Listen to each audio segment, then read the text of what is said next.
puzzle from the 18th century. It seems simple, but when you try to do it, you will find that the rectangle is not complete. You can try different arrangements of the pieces, but each time the rectangle will be missing some part. Such puzzles are usually difficult to solve.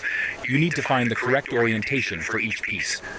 As you can see, there are many incorrect arrangements of the 4 pieces, but there's only one correct answer, and finding it is not easy. However, there is an even more challenging aspect. Perhaps you are close to the correct solution several times, but you can't see it. Just like now. These 2 pieces are in the correct position. Think about how to place the other 2. We usually place them here, but the rectangle is not complete. We need to think from a different angle and move them here to form a complete rectangle. Finally, we rotate all the pieces and change the angle. You will see it more clearly. Do you like this puzzle? Can you build a rectangle with 4 pieces? This is a classic puzzle from the 18th century.